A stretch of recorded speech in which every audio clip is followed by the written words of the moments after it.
भारतीय संविधानाची निर्मिती आणि भारतीय संविधानाचे महत्त्व अनुषंगाने आपल्याशी संवाद करणार आहे. या अनुषंगाने बोलण्याची जी संधी दिली ते राहुलजी खांडेकर यांचीही मी या ठिकाणी अभिनंदन करतो. जे करतो आपला देशाला स्वातंत्र्य मिळून जवळपास 76 वर्षे झालेली आहेत. आपल्या देशाच्या संविधानाची अंमल जवळपास आणि हे भारतीय संविधान नोव्हेंबर 1949 रोजी तयार झालं आणि ते देशाचे राष्ट्रपती देशाला म्हणता येऊ शकेल ते प्रस्तुत. भारतीय संविधान एक आदर्श अशा प्रकारचं संविधान आहे. कोणी काही म्हणत असलं तरी भारतासारख्या विविध धर्म असलेल्या लोकांना, भाषा बोलणाऱ्या लोकांना एक भारतीय संविधानाने केलेला आहे. आणि म्हणून भारत हा एक संघ राहिलेला आहे. आपल्या शेजारी असलेला देश जो आहे तो पाहिला तर भारतीय संविधानाचं महत्त्व लक्षामध्ये येऊ शकतं. त्या संविधान निर्मितीची थोडक्यामध्ये आपण पार्श्वभूमी लक्षामध्ये घेऊया. 1950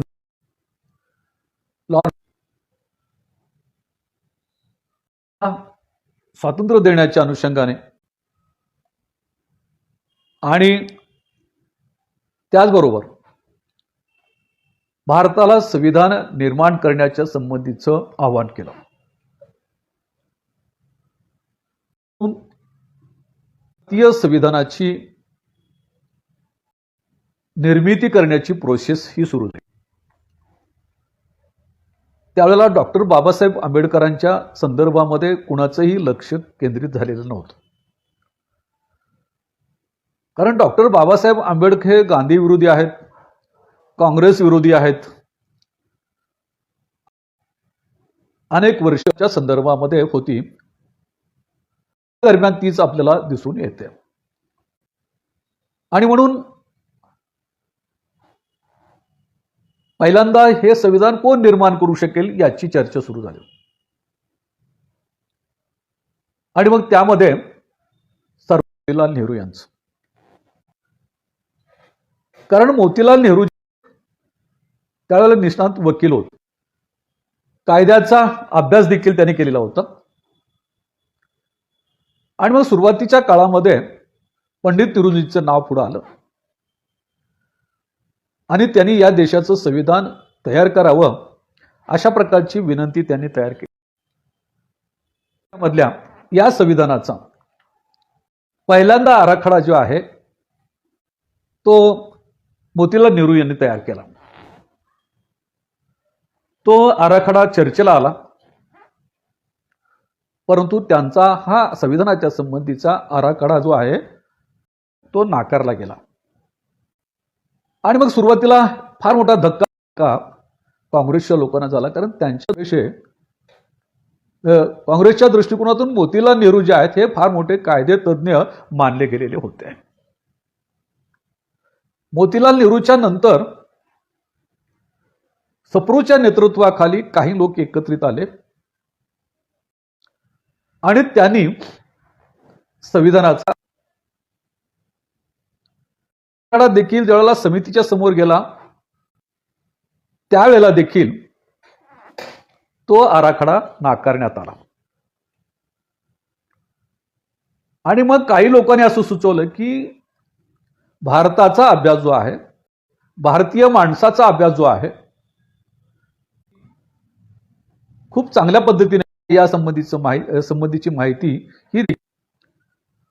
आणि म्हणून हे काम त्यांनी महात्मा गांधी यांच्याकडे देण्याचं ठरवलं. आणि त्या दृष्टिकोनातून पुन्हा महात्मा गांधींना त्यांनी विनंती केली की भारतीय हिंदी आपण लिखाण करावं. आणि मग महात्मा गांधी यांनी देखील संविधानाचा आराखडा तयार केला भारतीय संविधानाच्या अनुषंगाने. परंतु हा आराखडा देखील नाकारण्यात आला. म्हणजे याचा अर्थ असा होतो की डॉक्टर बाबासाहेब आंबेडकर संविधान लिहिण्याच्या संबंधी विनंती केली नव्हती किंवा त्याचा आराखडा तयार केलेला विनंती त्यांनी केलेली नव्हती. आणि ज्यावेळेला मग मोतीलाल नेहरू सारखा माणूस, महात्मा गांधी सारखा माणूस यांच्या संविधानाचा आराखडा नाकारला गेला, त्यावेळेला काय करायचं हा प्रश्न प्रामुख्याने नेहरूंच्या काँग्रेसच्या काही नेत्यांच्या समोर निर्माण झाला. तर मुस्लिम लीगची चर्चा केली, त्यातल्या काही लोकांशी चर्चा केली, परंतु तिथेही काही हाती लागेना गेलं. त्यामुळं नेहरू जे आहेत हे खूप निराश झाले. आणि मग त्यांनी काय केलं की अमेरिकेमध्ये सर मॅक्युअर जेनिज नावाचा एक ग्रस्त होता, ज्यांना संविधानाचा खूप मोठा अभ्यास होता. त्यांनी काही देशाची संविधानं देखील लिहिलेली होती. आणि त्यांनी या संविधानाच्या संबंधी लिखाण करावं अशा स्वरूपाचं पत्र नेहरूंनी सर मॅक्युअर जेनिज यांना पाठवलं. आता त्याच्यातली गंमत अशी आहे की त्यावेळेला जेनिज यांनी सांगितलं की मी या काही संविधानाच्या संविधानाची काही देशाची संविधाने लिहिलेली आहेत, परंतु ते असं म्हणाले की तुमच्या देशामध्ये आंबेडकर नावाचे ग्रस्त आहेत, ते देखील हे संविधान लिहू शकतील. आणि मग थोडा नेहरू गांधी यांचं लक्ष डॉक्टर बाबासाहेब आंबेडकरांच्याकडे गेलं. परंतु तरी देखील त्यांनी डॉक्टर बाबासाहेब आंबेडकरांना या संबंधीची डायरेक्ट अशा प्रकारची वाच्यता केली नाही किंवा त्यांच्याशी संवाद साधलेला नाही. आणि मग अशातच 1946 मध्ये संविधान सभेच्या निवडणुका लागल्या. आता संविधान सभेच्या निवडणुका लागल्यानंतर देखील त्यांनी बाबासाहेबांना फारसं सहकार्य केलेलं नाही. त्यांनी सहकार्य केलं नाहीच नाही, परंतु काही मंडळीने बाबासाहेब आंबेडकर या संविधान सभेवर निवडून येऊ नयेत याच्यासाठी प्रयत्न केले. दलितांनी तुमच्या काँग्रेसने डॉक्टर बाबासाहेब आंबेडकरांना सपोर्ट केलेला नाही. उलट त्यांनी काय केलं की 25 दलितांना या संविधान सभेवर उभा केलं. काही अपक्ष होते, त्या काहींना अपक्ष दलितांना उभं केलं. म्हणजे काँग्रेसच्या वतीने 50 दलितांना उभं केलं, अपक्ष असलेल्या 5 दलितांनी पाठिंबा दिला. एवढंच नव्हे तर काँग्रेसमध्ये नसलेल्या 2 लोकांना देखील उमेदवारी दिलेली आहे आणि त्यांना सपोर्ट केलेला आहे. त्या 2 व्यक्ती म्हणजे M.R. जयकर आणि K.M. मुन्शी. या दोघांनाही त्यांनी काँग्रेसने जे आहे हा सपोर्ट केलेला आहे. या उलट सरदार पटेल यांनी मात्र डॉक्टर बाबासाहेब आंबेडकरांच्या विरुद्ध जाहीर भूमिका घेतलेली आहे. आणि त्यांनी जाहीरपणे सांगितले की डॉक्टर बाबासाहेब आंबेडकरांना आम्ही कुठल्याही परिस्थितीमध्ये संविधान सभेमध्ये येऊ देणार नाही. एका पत्रकार परिषदेमध्ये त्यांनी जाहीर सांगितलं की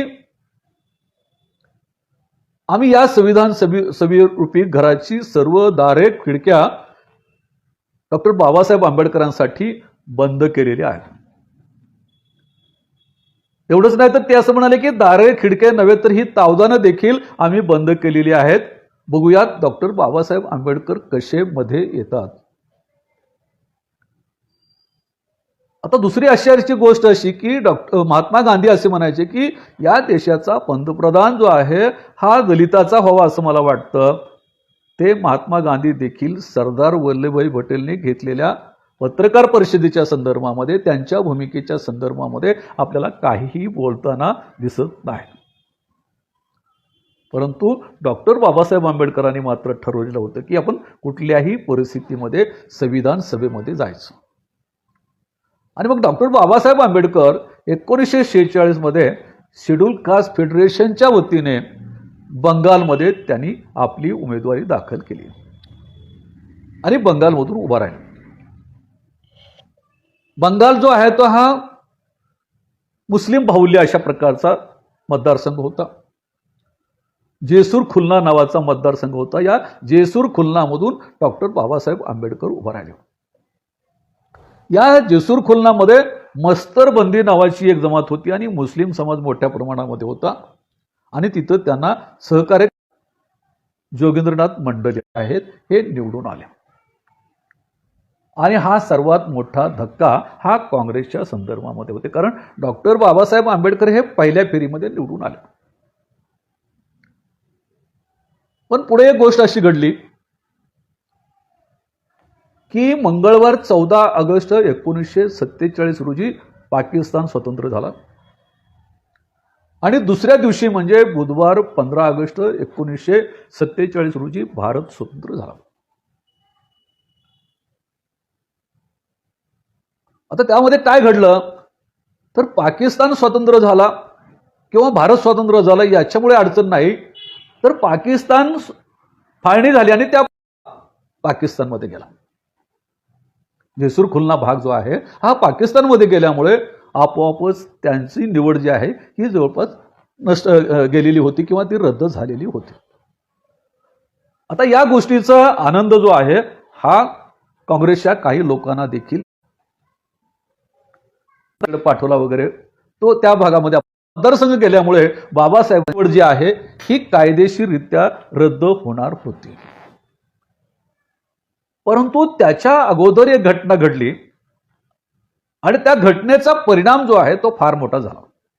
कोणती घटना घडली तर 16 डिसेंबर 1900 मध्ये संविधान सभेची झाली.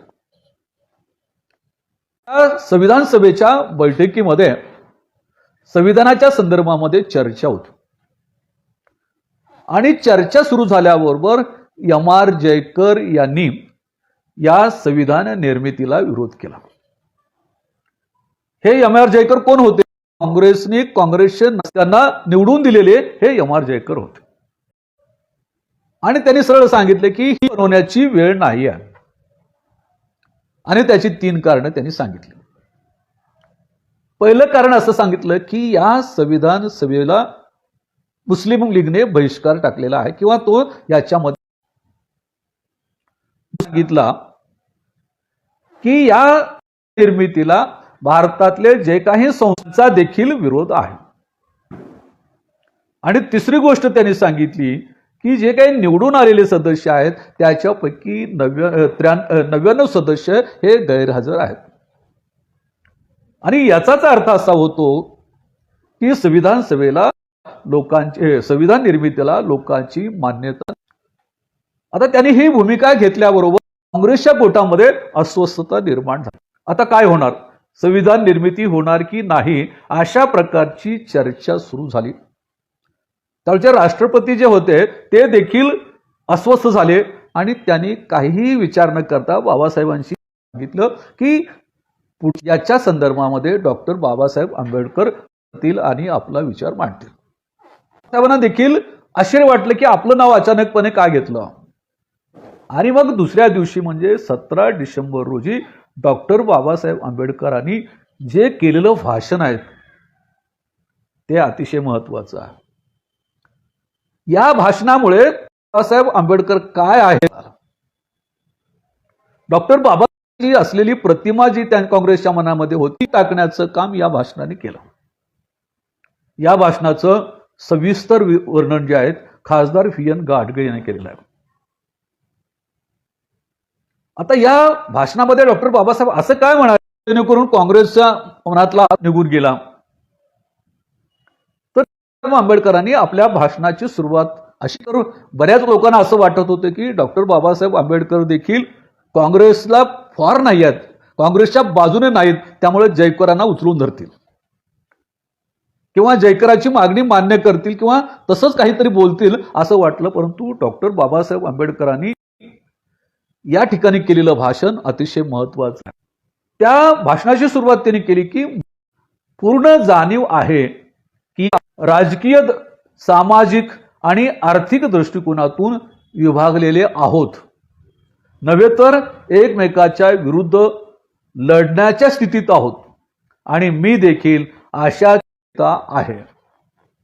आणि पुढे ते असं म्हणतात परंतु आणि त्याच्या पुढे केलेलं भाषण त्यांचं महत्व, परिस्थितीची जाणीव असणं गरजेचं आहे.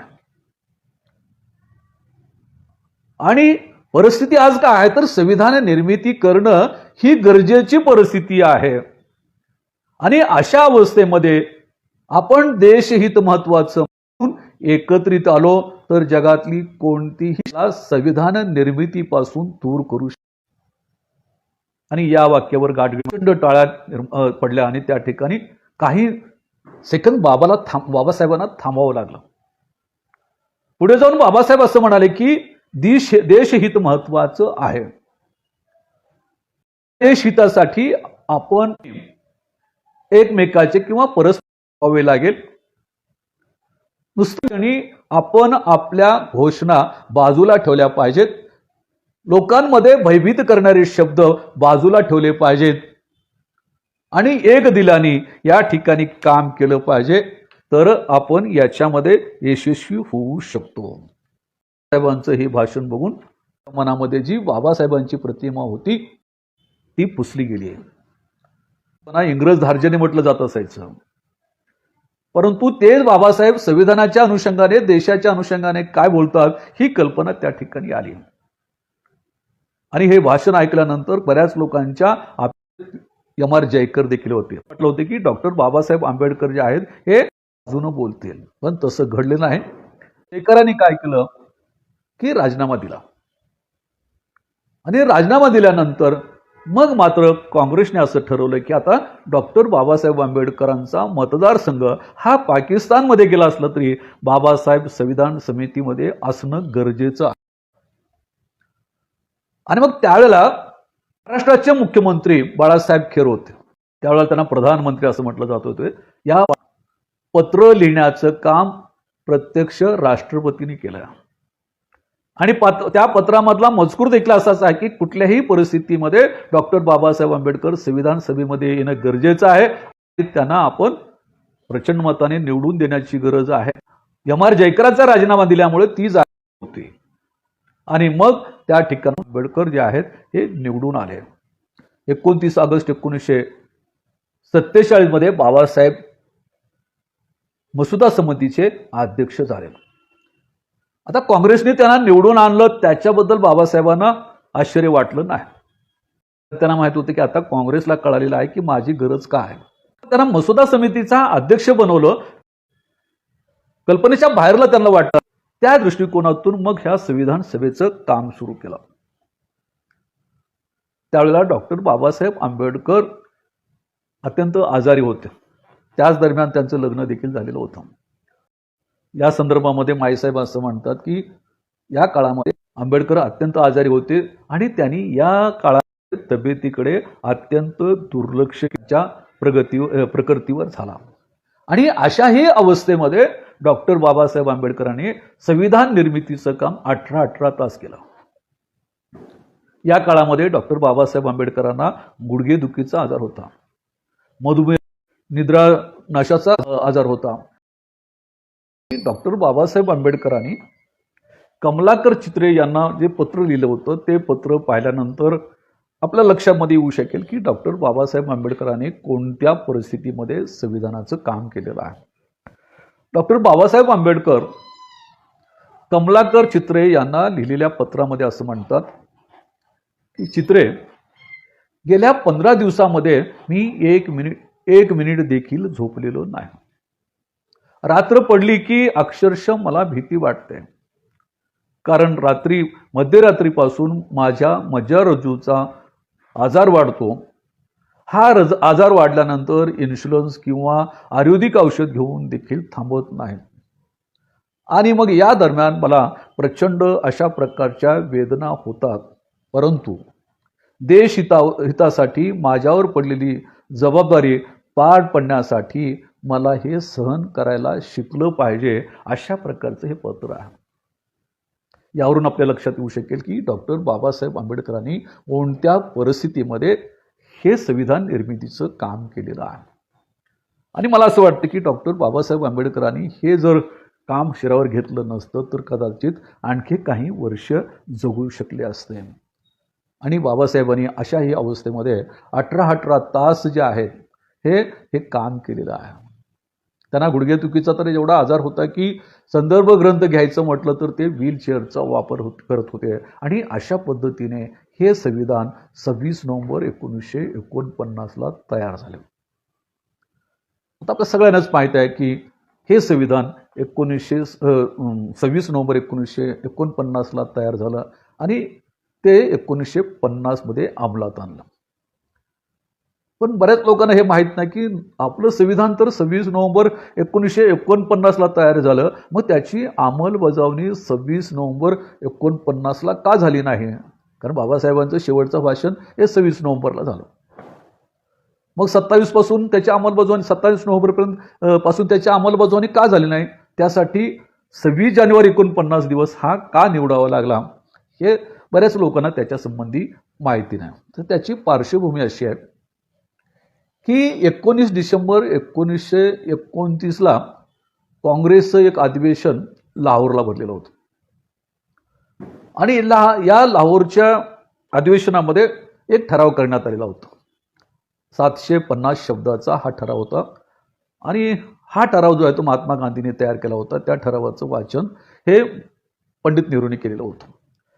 आता हा ठराव कशाच्या संबंधी होता? तर हा ठराव असा होता की आता ब्रिटिशांनी आम्हाला संपूर्ण स्वातंत्र्य दिल्याचं घोषित करावं आणि या देशाला स्वातंत्र्य द्यावं अशा स्वरूपाची घोषणा केली. आणि त्याच्यामध्ये असंही म्हटलं गेलं की पुढच्या महिन्याच्या शेवटच्या रविवारपर्यंत त्यांनी ही घोषणा करावी, नाहीतर त्या दिवशी म्हणजे त्या रविवारी आम्ही काय करू की आमचा देश स्वतंत्र झालेला आहे असं मानून संपूर्ण भारतामध्ये आम्ही ध्वजारोहण करू, तिरंगा फडकवू, अशा प्रकारचा हा ठराव होता.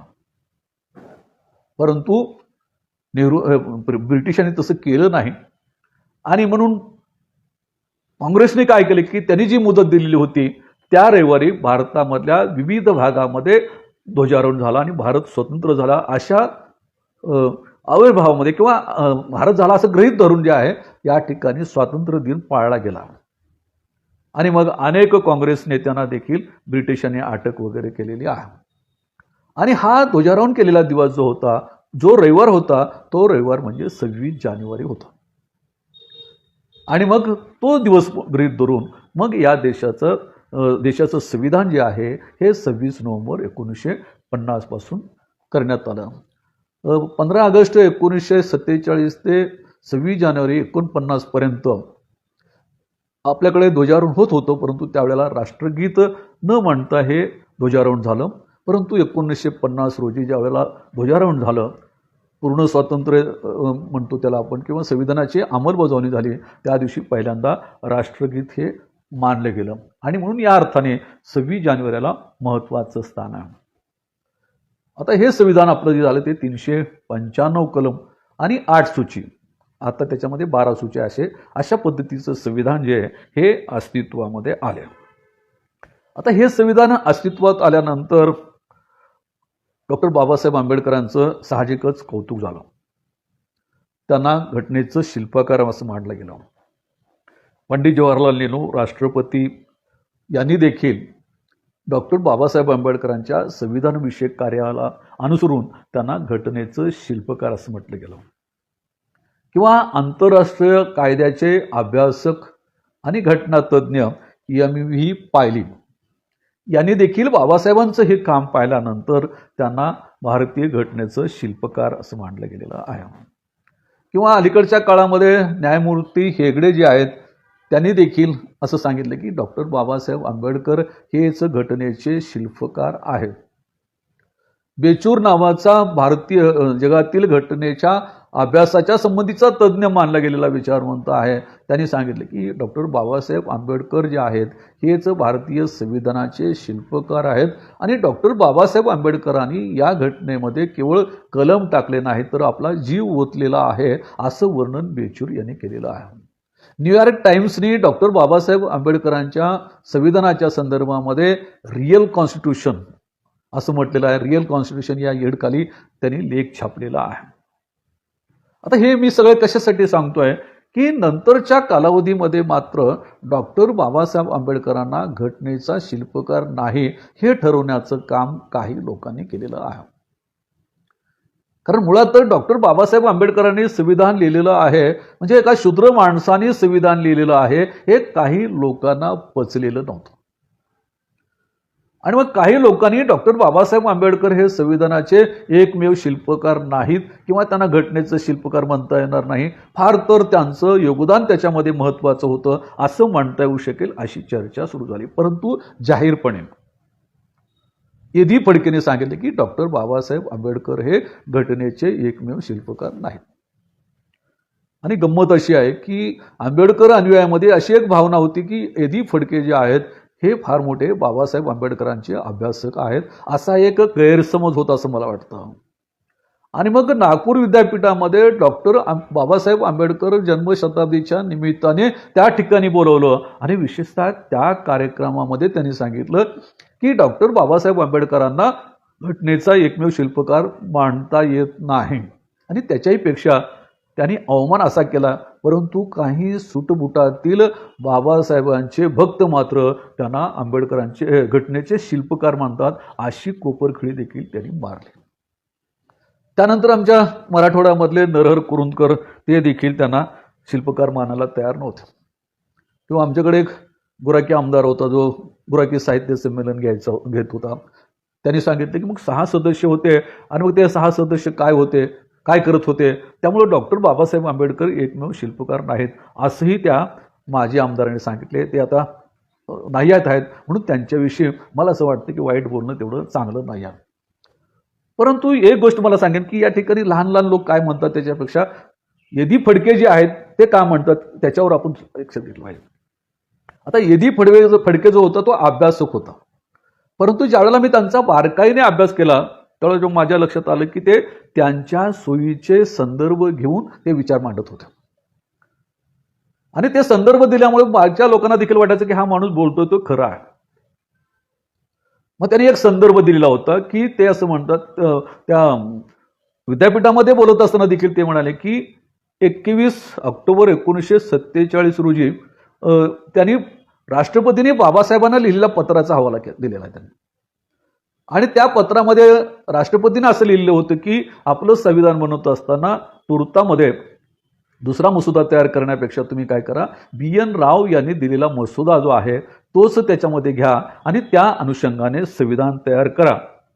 आणि मग एदी फडके म्हणाले की त्या मसुद्याप्रमाणे संविधान तयार झालं याचा अर्थ संविधानाच्या संबंधीचं अधिक श्रेय जे आहे ते रावला देता येऊ शकेल आणि डॉक्टर बाबासाहेब आंबेडकर या दोघांना देता येऊ शकेल अशा पद्धतीचं त्या पत्राच्या आधारावर त्यांनी विवेचन केलं. परंतु गंमत अशी मी जसं सांगितल्याप्रमाणे की ते त्यांच्या सोयीचा पुरावा शोधतात आणि ते सांगत असायचे. परंतु त्यांनी दुसरी गोष्ट सांगितली नाही की राष्ट्रपतीच्या या पत्राला डॉक्टर बाबासाहेब आंबेडकरांनी दिलेलं जे उत्तर आहे ते मात्र त्यांनी सांगितलं नाही, ते लपवलेलं आहे. कारण 26 फेब्रुवारीला डॉक्टर बाबासाहेब आंबेडकरांनी राष्ट्रपतीला लिहिलेलं पत्र आहे ते असं म्हणतात की असं काही करण्याची गरज नाही, म्हणजे रावचा मसुदा घेण्याची गरज नाही कारण आम्ही आपला ड्रॉप तयार केलेला आहे आणि ज्या उपसमित्या आहेत त्यांच्याशी चर्चा करून हा ड्रॉप तयार केलेला आहे, त्यामुळे आम्ही आमचा ड्रॉप घेऊनच हे संविधान तयार करू. आणि नेमकं एदी फडकेंनी ही गोष्ट लपवलेली आहे. आता दुसरा मुद्दा मी सांगतो की यदी फडके असं म्हणतात की राव हे घटनेचे एका अर्थाने शिल्पकार आहेत. परंतु रावला असं विचारण्यात आले किंवा यदी फडके असं म्हणतात की तुम्ही घटनेचे शिल्पकार आहात. परंतु ही यदीनी तुमच्या रावनी BN रावने हे मान्य केले नाही. ते म्हणाले की मी त्या घटनेचा शिल्पकार होऊ शकत नाही. तसे डॉक्टर बाबासाहेब आंबेडकर देखील होऊ शकत नाहीत. खरे तर घटनेचे शिल्पकार पंडित जवाहरलाल नेहरू आहेत. आणि ज्यावेळेला पंडित जवाहरलाल नेहरूला विचारण्यात आलं किंवा घटनेचे शिल्पकार तुम्ही असं म्हणतात, मग नेमकं कोण आहे? नेहरू म्हणाले की डॉक्टर बाबासाहेब आंबेडकर हे घटनेचे शिल्पकार आहेत. कारण BN रावला काय होतं की त्यांचा मसुदा स्वीकारला नाही याचाही राग होता आणि काही सूचना त्यावेळेला त्यांनी बाबासाहेबांना केल्या होत्या त्या देखील नाकारलेल्या होत्या. आणि त्यामुळं एक प्रकारचा द्वेष BN रावच्या मनामध्ये डॉक्टर बाबासाहेब आंबेडकरांच्या संबंधीचा होता. त्याचा फायदा घेण्याचं काम जे आहे यदी फडकेने केलेलं होतं. त्यानंतर यदी फडकेने असा एक मुद्दा दिला की तुम्ही डॉक्टर बाबासाहेब आंबेडकरांचं शेवटचं भाषण ऐका. आणि त्याच्यामध्ये त्यांनी राव यांचे आभार मानलेले आहेत. मग हे आभार मानले आहेत याचा अर्थ की रावचा ज्यामध्ये रावचं फार मोठं कॉन्ट्रीब्युशन आहे. मग इथं देखील रावने यदी फडकेने काय केलं की त्यांना सोयीस्कर असा असलेला मुद्दा घेतला. खरं तर डॉक्टर बाबासाहेब आंबेडकरांचे रावचे आभार मानलेत का? मानलेत. परंतु तिथल्या शिपायाचे देखील त्यांनी आभार मानलेले आहेत की या शिपायाने देखील मला पुस्तक आणून देण्याचं काम केलेलं आहे. तिथल्या कर्मचाऱ्याचे देखील आभार मानले आहेत. म्हणजे केवळ आभार मानले म्हणून ते लगेच हे होऊ शकतात असं नाही. परंतु कायमस्वरूपी यदी फडके जे आहेत त्यांच्या मनामध्ये एक गोष्ट होती की डॉक्टर बाबासाहेब आंबेडकरांना शिल्पकार ही पदवी द्यायची नाही. आणि याच दरम्यान मी एक पुस्तक लिहिलं होतं आणि त्या पुस्तकामध्ये डॉक्टर बाबासाहेब आंबेडकर कसे शिल्पकार ठरतात आणि यदी फडके कसं खोटं बोलतात हे लिहिलं. त्यावेळेला त्यांना ते पुस्तक मी पाठवणार होतं पण त्याच्या दरम्यान त्यांचं निधन झालं. मग एका आपल्या विचारवंताला मी विचारलं की हे काय भानगड, मी काय म्हटलं तर ते म्हणाले की तुमचं बरोबर आहे पण जाऊ द्या कशाला करायचं. म्हणजे अशा पद्धतीने यदी फडकेने जे आहे ते डॉक्टर बाबासाहेबांना दूर साधण्याचा प्रयत्न केला. आता डॉक्टर बाबासाहेब आंबेडकरांना घटनेचे शिल्पकार आम्ही म्हणतो याचा अर्थ आम्ही भावनिक होऊन डॉक्टर बाबासाहेब आंबेडकरांना घटनेचा शिल्पकार म्हणत नाही आहे. जसं मी आता सांगितलं की आंतरराष्ट्रीय ख्यातीचे जे लोक होते त्यांनी देखील डॉक्टर बाबासाहेब आंबेडकरांना घटनेचं शिल्पकार मानलं. पंडित जवाहरलाल नेहरू राष्ट्रपती त्यावेळेचे याने देखील बाबासाहेबांना घटनेचे शिल्पकार मांडले. आता केवळ त्यांच्यामुळे देखील आम्ही असं म्हणत नाही की ते म्हणले म्हणून ते शिल्पकार झाले असंही आम्ही म्हणणार नाही. मग त्याच्यातली वास्तवता थोडी आपण तपासून घेतली पाहिजे की त्याच्यातली वास्तवता अशी आहे की बाबासाहेबांसह 7 लोक मसुदा समितीमध्ये होते. म्हणजे 6 सदस्य आणि डॉक्टर बाबासाहेब आंबेडकर चेअरमन अशी ही समिती होती. आता ही समिती निर्माण झाल्यानंतर काय काय घडले आपण लक्षात घ्या की ही समिती तयार झाल्यानंतर काही दिवसातच एकाचा मृत्यू झाला.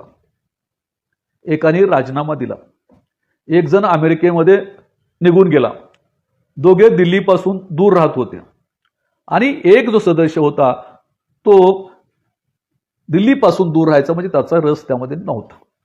आणि ज्याचा राव उल्लेख करतात यदी फडके उल्लेख करतात ते राव तर मला वाटतं घटना समिती तयार झाल्यानंतर म्हणजे 16 डिसेंबर 47 रोजी पहिल्यांदा त्या मीटिंगमध्ये आलेले आहेत आणि पुन्हा ते दिसलेले नाही.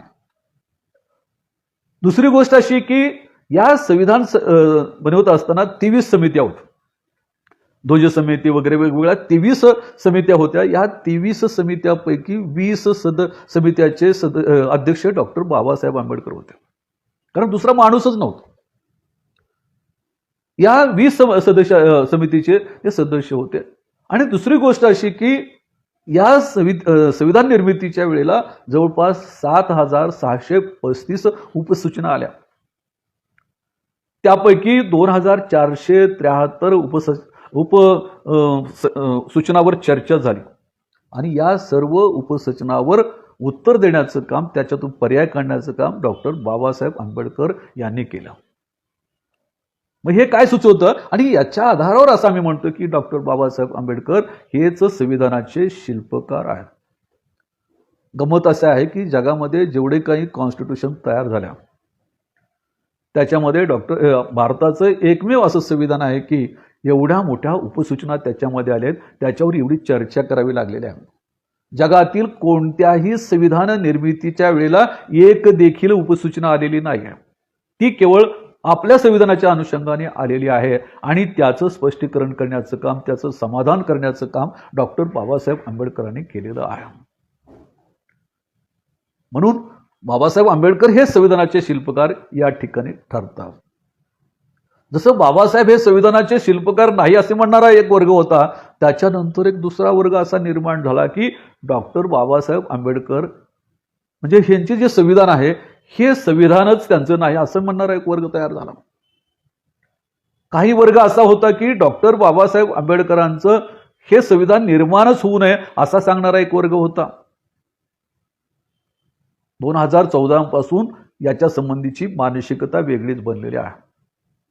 2014 पासून तर हे संविधान बदललं पाहिजे अशा प्रकारची जाहीर चर्चा करण्याचं काम सुरू झालं. परंतु मी असं म्हणेन की भारतीय संविधानाला विरोध करण्याचं काम 2014ला सुरू झालं असं मी मानत नाही. तर ज्यावेळेला संविधान निर्माण होत होतं त्यावेळेला देखील त्याला विरोध झालेला आहे.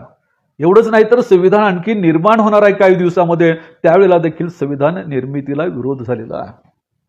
त्याची उदाहरणं मी सांगतो. ज्यावेळेला लॉर्ड बर्करनी संविधान बनवण्याचं आव्हान भारतीयासमोर ठेवलं 1925च्या दरम्यान, त्या दरम्यान अनेक विचारवंत आमचे जे होते अस्वस्थ होते आणि मग त्यांनी काय केलं की अप्रत्यक्षरित्या जे आहे मनूला पुढे आणण्याचं काम केलं, मनुवादाला पुढे आणण्याचं काम केलं. 1932ला भगवान दास नावाचे बनारस विद्यापीठामधले खूप मोठे अभ्यासक मानले जात होते, त्यांनी 1932ला एक पुस्तक लिहिलं, मनूची आदर्श समाज व्यवस्था.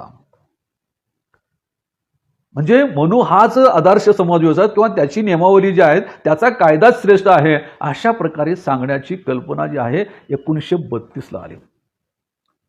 1934 मध्ये आमचे एक समाजशास्त्रातले एक नामवंत अशा प्रकारचे विचारवंत मानले जात होते केवल मोटवानी. या केवल मोटवानीने देखील अशा स्वरूपाचं पुस्तक 1934 मध्ये लिहिलं.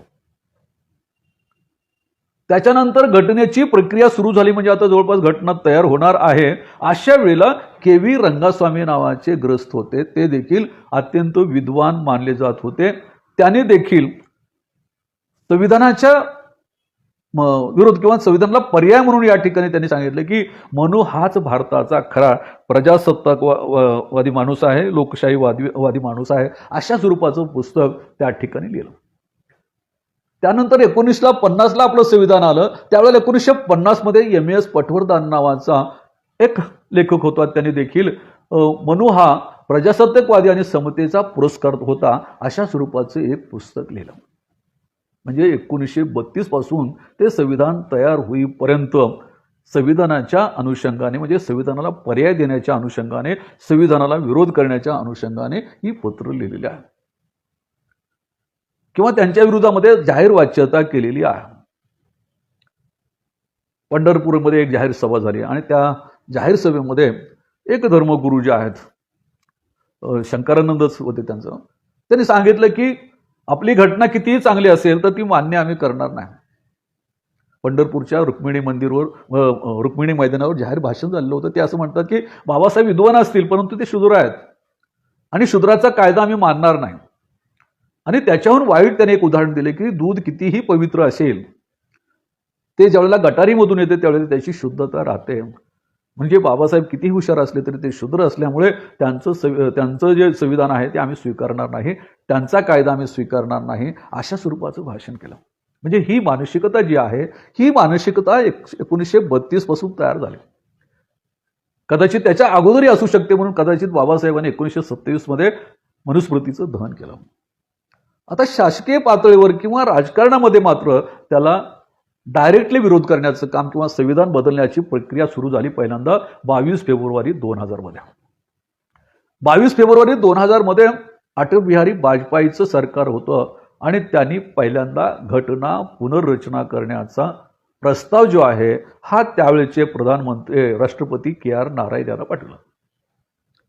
कदाचित त्यावेळेला आजच्यासारखे राष्ट्रपती असते तर त्याच वेळेला ही घटना पुनर्रचना झाली असते. परंतु त्यावेळेला संविधानाचे जे समर्थक आहेत त्यांच्या सुदैवाने त्यावेळेला KR नारायण यांनी तो प्रस्ताव माघारी पाठवला. माघारी पाठवल्यानंतर देखील त्यांनी दुसऱ्यांदा प्रस्ताव पाठवला. त्यावेळेला त्यांनी तोही माघारी पाठवला आणि मग त्यावेळेला त्यांनी तो प्रकार थांबवला. आणि मग आज आपण 2014 मध्ये पाहतो की याच्या संदर्भामध्ये अधिक चर्चा, पूर्वी संविधान बदलण्याच्या संबंधीची चर्चा नकळत केली जात असायची, अप्रत्यक्ष केली जात असायची. परंतु अलीकडे संविधान बदलण्याची ही चर्चा उघडपणे केली जाते. सामान्य माणूस याची चर्चा करत असेल तर आपण समजू शकतो, परंतु ज्यांना आपण निवडून दिलेलं आहे आणि जी माणसं जी आहेत आता लोकसभेमध्ये काम करतात ती माणसं देखील या संदर्भामध्ये बोलू लागलेले आहेत. काही खासदारांनी तरी असं सांगितलं की आम्ही संविधान बदलण्यासाठीच या लोकसभेमध्ये आलेलो आहोत.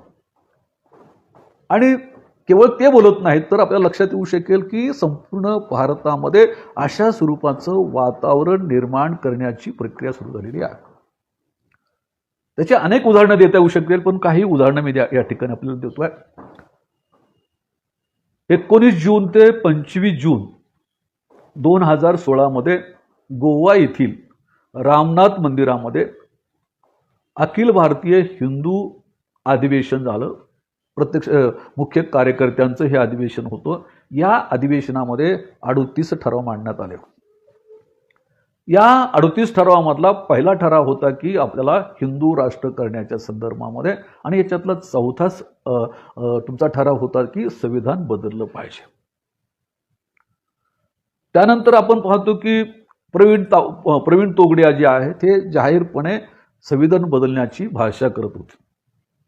26 जून 2016 मध्ये प्रवीण तोगडिया यांचं अलिबाग येथे जाहीर मोठं व्याख्यान झालं आणि त्या सभेमध्ये ते असं म्हणाले की हिंदू राष्ट्र हे होणं गरजेचं आहे आणि हिंदू राष्ट्र करायचं असेल तर त्याच्या अगोदर आपल्याला संविधान बदलणं हे गरजेचं आहे. अशा प्रकारची जाहीर वाच्यता लाखो लोकांसमोर करण्याचं काम जे आहे हे प्रवीण तोगडिया यांनी केलं. त्यानंतर आपण पाहतो की 9 ऑगस्ट 2018 रोजी दिल्लीच्या जंतर मंतर मैदानावर, म्हणजे लोकसभेच्या काही अंतरावर, स्वातंत्र्य दिनाच्या केवळ 6 दिवस अगोदर या ठिकाणी संविधानाचं प्रतिकात्मक दहन करण्यात आलं. ब्राह्मण एकता सभेचे अध्यक्ष आशुतोष, आरक्षण विरोधी मंचचे संजय शर्मा आणि श्रीनिवास पांडे या लोकांनी जंतर मंतर मैदानावर या संविधानाचं प्रतिकात्मक दहन केलं. पण गंमत अशी आहे की खासदार संविधानाच्या विरोधामध्ये बोलतात, मंत्री संविधानाच्या विरोधामध्ये बोलतात, लोकसभेच्या शेजारी संविधानाचं प्रतिकात्मक दहन या ठिकाणी केलं जातं, तरी देखील या देशाचे पंतप्रधान मात्र कुठेही संविधानाच्या विरुद्ध बोलताना आढळत नाहीत. जसं ते संविधानाच्या विरोधात बोलत नाहीत किंवा संविधानाला अतिशय विनम्रपणे अभिवादन करतात, बाबासाहेबांच्या पुतळ्याला अभिवादन करतात, परंतु हे जे लोक बोलतात त्यांना काहीही बोलत नाहीत. याचा अर्थ काय होतो हे मला वाटतं कळण्यासाठी आपण सुज्ञ आहात. त्यानंतर अलीकडच्या काळामध्ये विवेक देवराय पंतप्रधान अर्थ सल्लागार परिषदेचे अध्यक्ष आहेत. हे विवेक देवराय जे आहेत हे प्रधानमंत्री अर्थ परिषदेचे अध्यक्ष आहेत, पण त्यांनी कधीही आणखी अर्थशास्त्राबद्दल बोललेलं मला काही कुठं आठवत नाही, मी वाचलेलं नाही. आणि त्या माणसाने मात्र द मिंट नावाचा इंग्रजी दैनिक आहे त्याच्यामध्ये एक लेख लिहिला संविधानाच्या संदर्भामध्ये. कोण लिहित आहे? अर्थ सल्लागार परिषदेचे, मोदी अर्थ सल्लागार परिषदेचे अध्यक्ष. त्यामध्ये असं लिहितात की नव्या राज्यघटनेचा आता विचार करण्याची वेळ आलेली आहे.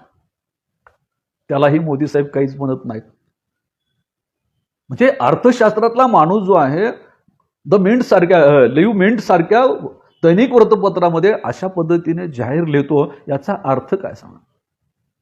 किंवा त्याच्याही नंतर मी आपल्याला सांगतो की आणखी एक महत्त्वाचा मुद्दा सांगतो की 1 फेब्रुवारी 2022 रोजी किंवा 2022च्या दैनिक जागरण जे आहे हे मला वाटतं की यूपीमध्ये वगैरे भागात आपल्या महाराष्ट्रामध्ये फार कमी येतं. 1 फेब्रुवारी 2022च्या अंकामध्ये वाराणसीची आवृत्ती आहे, त्या वाराणसी आवृत्तीमध्ये फ्रंट पेजला एक बातमी दिलेली आहे आणि त्या बातमीमध्ये असं आलेलं आहे की आता भारतातले 127 पंथाचे लोक मिळून या देशाचं संविधान तयार करतील. या संविधानामध्ये पुराण आणि वेद यांचा समावेश असू शकेल. प्रयागराज इथून हिंदू राष्ट्राची प्रक्रिया सुरू होईल आणि हिंदू राष्ट्र संविधान जे आहे हे तयार होऊ शकेल. ही फ्रंट बातमी त्याच्यामध्ये आहे. त्याचे संयोजक जे आहेत हे स्वामी अनंत स्वरूप आहेत. म्हणजे या देशाचं संविधान तयार होणार आणि त्याची प्रक्रिया सुरू झालेली आहे असं दैनिक जागरण जे आहे वाराणसीची आवृत्ती आहे त्याच्यामध्ये फ्रंट पेजमध्ये ही बातमी आहे. आता हे संविधान कसं असेल याचाही मुद्दा फार मोठी बातमी ती होती. त्याच्यामध्ये सांगितलं की याच्यामध्ये असे काय होईल की म्हणले आता इथं जे संसद आहे त्याच्याऐवजी ते धर्म संसद त्यांचं नाव असेल. चंद्रगुप्त मौर्याचं जे मंत्रिमंडळ होतं तशा स्वरूपाचं मंत्रिमंडळ तयार झालेलं असेल. त्याच्यामध्ये असं सांगितलं की आमच्या संविधानाचं वैशिष्ट्य शिकस्या सुरक्षा आणि राजकीय शिकस्सा अशी असेल. त्यानंतर सर्वांना सारखी वागणूक त्याच्यामध्ये मिळेल, समता सगळ्यांना मिळेल आणि सर्वांना समता हे तत्व स्वीकारल्यानंतर तिथं कुणालाही आरक्षण राहणार नाही.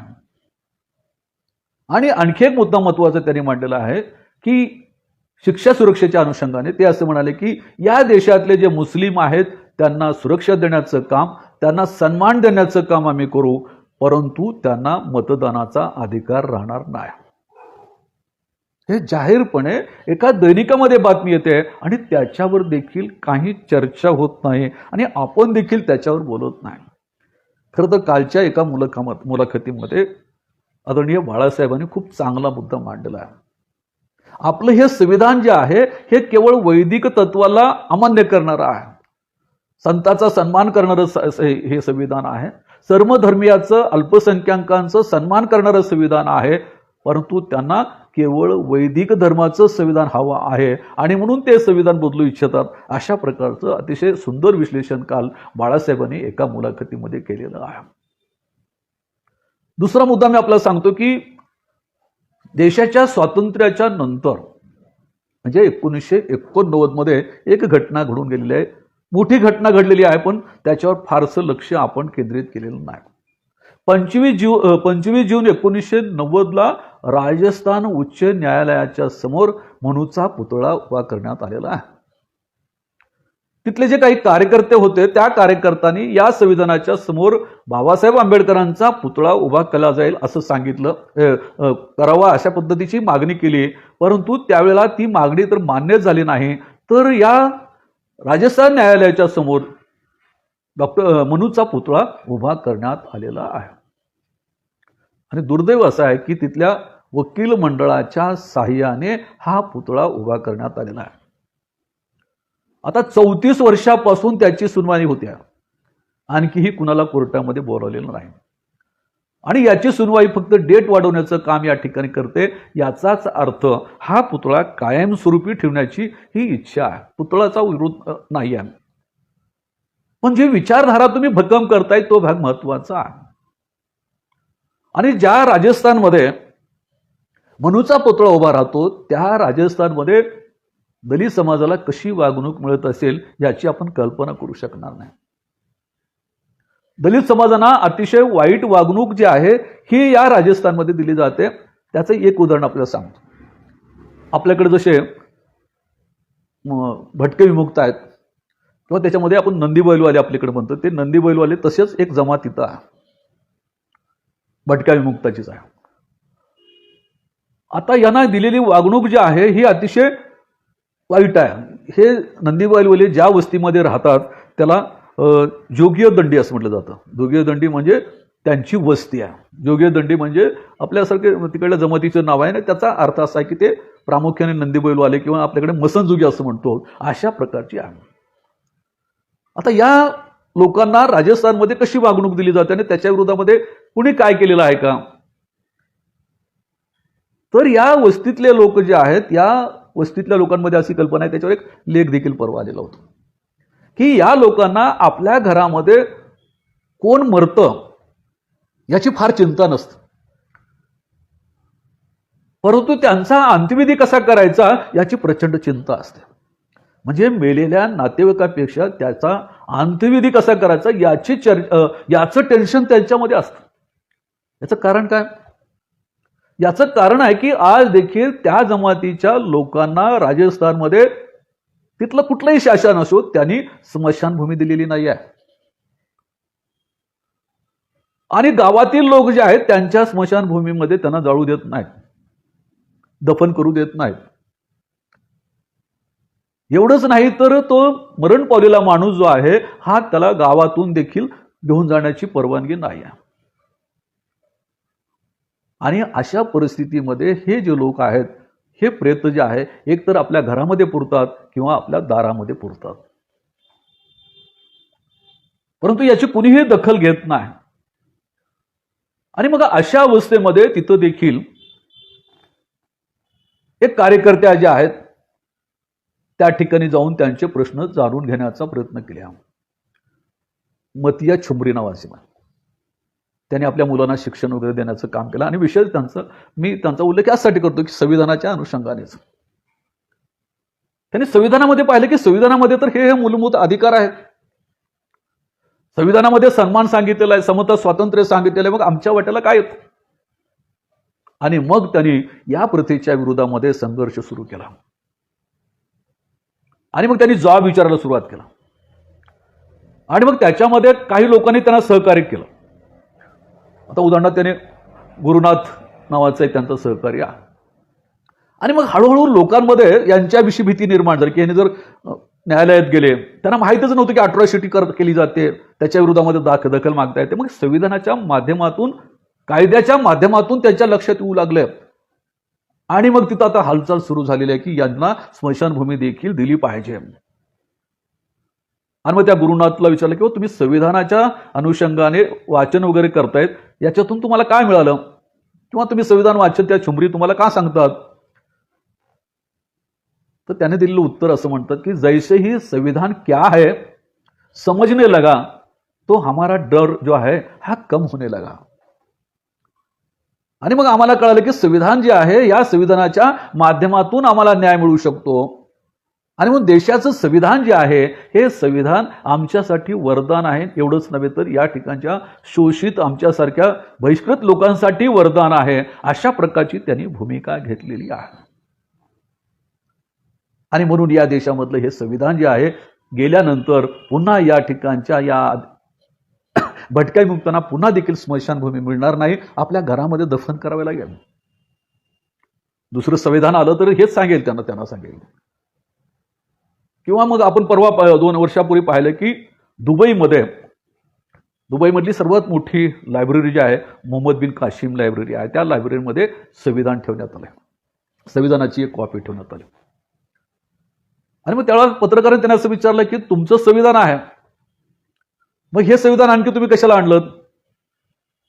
त्यावेळेला त्यांनी दिलेलं उत्तर देखील महत्त्वाचं आहे की हे भारताचं संविधान आहे, हे आम्हाला मान्य आहे, आमचं संविधान आहे, आम्हाला हे मान्यता आहे, परंतु आम्ही भारताचं संविधान याच्यासाठी ठेवलेलं आहे, आमच्या दृष्टिकोनातून ते संविधान म्हणजे सिम्बॉल ऑफ इक्वालिटी आहे, सामाजिक समता कशी राहील या दृष्टिकोनातून आलेलं हे संविधान आहे. म्हणजे दुबईमध्ये हीच कल्पना आहे. घाना देशामध्ये देखील आपल्या संविधानाच्या संवेदीचा एक वेगळा दृष्टिकोन निर्माण झालेला आहे. या संविधानामधली इक्वालिटी जी कल्पना जी आहे ही या ठिकाणी पुढे आलेली आहे. परंतु आज संविधानाची भाषा करत असताना कुणीही पुढे येत नाही. आणि दुसऱ्या बाजूला ही जी मंडळी आहे ती अधिक पॉवरफुल होत चाललेली आहे. आपल्यातले पत्रकार जे आहेत या पत्रकाराच्या संबंधी आपण पाहिलं तर अतिशय भेदरलेला पत्रकार आहे. जसं रवीश कुमार म्हणतात की डरे हुआ पत्रकार आहे, डरा हुआ पत्रकार आहे. प्रश्न विचारायला देखील तो घाबरतो, तो प्रश्न विचारत नाही. याच्यापेक्षा वाईट असं आहे की ज्यांना प्रश्न विचारायचे आहेत त्याचा तो भाट बनलेला आहे, त्याचा बटीक बनलेला आहे, ही गोष्ट वाईट आहे. आणि याच दरम्यान बाहेरच्या देशातल्या पत्रकारांनी मात्र याच्यावर खूप लिहायला सुरुवात केलेली आहे. त्यामध्ये अनेक पत्रकारांचा उल्लेख मी या ठिकाणी करेन. इकॉनॉमिस्ट नावाचं लंडनमधलं पत्र आहे. त्यांनी पहिल्यांदा मोदींच्या नीतीच्या संबंधी, भाजपच्या नीतीच्या संबंधी स्पष्टपणे मांडलेला आहे. याच्या संबंधी एक लेख लिहिला आहे. त्या लेखामध्ये सांगितलं की भाजपमध्ये जी सत्ता आलेली आहे ती भाजपच्या दृष्टिकोनातून अमृत तुल्य आहे. त्यांच्याच भाषेत, त्या लेखाच्या भाषेत मी सांगतो की अमृत तुल्य यश आलेलं आहे, परंतु भारतीय लोकशाहीच्या दृष्टिकोनातून, संविधानाच्या दृष्टिकोनातून ते विष बनू पाहत आहे. आणि या देशाचे पंतप्रधान जगातल्या मोठ्या लोकशाहीला हद्दपार करू इच्छितात, अशा प्रकारचं आर्टिकल लिहिलं. त्यावेळेला तिथले आपले भाजपमधले जे मोठमोठे विचारवंत सांगितले की हे लोक जे आहेत ते भारताच्या विरोधामध्ये आहेत, भारताची प्रगती त्याला पाहूच नाही. असा लेख जो आहे हा पहिल्यांदा या ठिकाणी इकॉनॉमिस्टने लिहिला, इकॉनॉमिस्ट वृत्तपत्राने लिहिला. वॉशिंग्टन टाइम्स नावाचं एक वृत्तपत्र आहे, अर्थात ते वॉशिंग्टनमधून निघतं. त्याने देखील या संविधानाच्या संदर्भामध्ये चिंता व्यक्त केलेली आहे, भारतीय लोकशाहीच्या संदर्भामध्ये चिंता व्यक्त केलेली आहे. यावरून आपल्या लक्षात येऊ शकेल की आता भारतीय लोकशाहीच्या संदर्भामध्ये काय होऊ शकेल. परंतु याच्या संदर्भामध्ये आपल्यामध्ये जागृती दिसून येत नाही. उलट आपण काय करतो की हे संविधान कुणाचं आहे याच्यामध्ये संभ्रम आहे. संविधान वाचवण्याची जबाबदारी कुणाची आहे, तर बरेच लोक असं म्हणतात की हे आंबेडकर अनुयायाची जबाबदारी आहे. का, तर ते सांगतात की डॉक्टर बाबासाहेब आंबेडकरांनी संविधान लिहिलं आणि डॉक्टर बाबासाहेब आंबेडकर त्यांच्याच अनुयायी, म्हणजे त्यांच्या जातीचे आहे, संविधान जपण्याची जबाबदारी त्यांचीच आहे. पहिल्यांदा मुसलमान समाज जो आहे तो संविधानाच्या बाजूने उभा राहिला. मुंबईमध्ये एक तरुण मुलगा आहे, तो संविधान प्रचार मोहीम करतोय. त्याचा आम्ही सत्कार या ठिकाणी घ्यायचं ठरवलं होतं. संविधान के सन्मान में मुस्लिम मैदान में नावाचं त्याचं. त्यांनी रेल्वेमध्ये एक संविधान डबा तयार केलेला आहे. जो आपला जनरल डबा आहे त्या डब्याला त्याने संविधान डबा म्हणलेला आहे. त्या डब्याच्या बाहेरच्या बाजूला संविधानाचं चित्र आहे, आतल्या बाजूला 4-5 भाषेमध्ये प्रियंबल आहेत, आतल्या बाजूला संविधानाच्या मूलभूत अधिकारी सांगितले. अशा पद्धतीचा प्रचार आणि प्रसार करू लागले. म्हणजे मुस्लिम समाजाला देखील आता कळू लागलेलं आहे की हे संविधान नसेल तर काय होऊ शकतं. परंतु ही गोष्ट बहुजनांच्या लक्षामध्ये देखील येण्याची गरज आहे. आज जे आरक्षण मागतात त्यांनाही लक्षात येत नाही की आरक्षण कुठून मिळतं. आरक्षण शक्तीच्या आधारावर मिळत नाही. आरक्षणासाठी तुम्हाला संविधानाच्या चौकटीमधूनच जावं लागतं, हे पहिल्यांदा लक्षात घेतलं पाहिजे. तुम्हाला आरक्षण मिळालं पाहिजे ना, मिळालं पाहिजे. प्रत्येकाला आरक्षण मागण्याचा अधिकार आहे. परंतु कळालं पाहिजे की आपल्याला कुठल्या दरवाजामधून गेल्यानंतर आरक्षण मिळतं ह्याचाही अभ्यास झाला पाहिजे. केवळ बळाच्या आधारावर संविधान तुम्हाला आरक्षण मिळू शकत नाही, कारण त्याला संविधान नावाची एक चौकट आहे. आणि म्हणून संविधान जपण्याची जबाबदारी जी आहे ही आमच्या सर्वांची आहे. इथला दलित असेल, ओबीसी असेल, भटकविमुक्त असेल, मुस्लिम असेल, या देशातल्या प्रत्येक नागरिकाची जबाबदारी हे संविधानाने लोकशाही टिकवण्याची आहे. आणि सर्वात महत्वाची जबाबदारी ही कुणाची असेल तर देशाचे पंतप्रधान असतील, देशाचा मुख्यमंत्री असेल, खासदार असेल, आमदार असतील, मंत्री असेल, यांची जबाबदारी आमच्यापेक्षा जास्त आहे. मी असं का म्हणतोय, तर ज्या वेळेला हे मंत्री शपथ घेतात, मुख्यमंत्री असतील, पंतप्रधान असतील, मंत्री असतील, ते शपथ काय घेतात आपण पाहिलं तर कधी. ते शपथ घेत असताना कोणत्याही देवाचं नाव घेऊ द्यात, परंतु एक शपथ ठरलेली आहे. ती शपथ काय, तर ती म्हणतात की मैं विधी द्वारा प्रस्थापित संविधानाप्रती सच्ची निष्ठा रखूंगा. प्रधानमंत्री देखील अशी शपथ घेतात, मुख्यमंत्री असंच घेतात, खासदार असेच घेतात, केंद्रातले मंत्री असे घेतात, आणि राज्यातले मंत्री आणि मुख्यमंत्री देखील हे शपथ घेतात की मी संविधानाप्रती निष्ठा रखूंगा, सच्ची निष्ठा रखूंगा असं म्हणतात. आता जे सच्ची निष्ठा रखूंगा तेच म्हणत असतील आणि तेच संविधानाच्या अनुषंगाने वेगळी भूमिका घेत असतील तर हे अत्यंत वाईट अशा प्रकारचं चित्र आहे. आणि देशातल्या सामान्य माणसाने, नागरिकाने जागरूक होणं गरजेचं आहे. डॉक्टर बाबासाहेब आंबेडकर हे संविधानाचे शिल्पकार होते किंवा घटनातज्ञ होते, अत्यंत कायद्याचे अभ्यासक होते. परंतु मला असं वाटतं की बाबासाहेबांमध्ये आणखी एक महत्त्वाचा गुण होता. तो गुण म्हणजे डॉक्टर बाबासाहेब आंबेडकर हे अत्यंत दूरदृष्टी असे नेते होते. डॉक्टर बाबासाहेब आंबेडकरांना अतिशय दूरदृष्टी होती किंवा त्याच्यामध्ये देखील ते अतिशय मोठ्या दर्जाचे होते असं म्हटलं तर अतिशयोक्ती होणार नाही.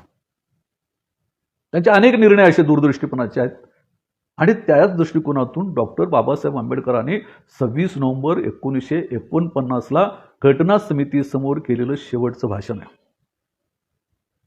1949 मध्ये डॉक्टर बाबासाहेब आंबेडकर कुठलं बोलतात? 2023 बोलतात. हे आपण लक्षात घ्या.